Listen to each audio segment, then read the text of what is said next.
تعلیمی درسگاہوں سے دور سڑکوں پر زندگی گزارنے پر مجبور یہ لاکھوں بچے کسی افسانے کا کردار نہیں، بلکہ یہ ہمارے معاشرے کی تلخ حقیقت اور خاموش آواز ہیں۔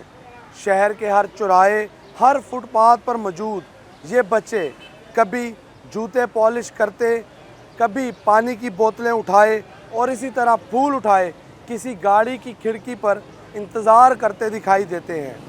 ان میں سے کچھ کے والدین نہیں اور کچھ کو حالات نے یتیم بنا دیا، کچھ غربت کے ہاتھوں مزدوری پر مجبور ہیں اور کچھ گھریلو تشدد سے تنگ آ کر گھر چھوڑ چکے ہیں۔ یہ بچے صرف خیرات نہیں بلکہ موقع بھی چاہتے ہیں۔ اگر ہم انہیں ایک موقع دیں تو یہ بھی ڈاکٹر، انجینئر اور شاعر بن سکتے ہیں۔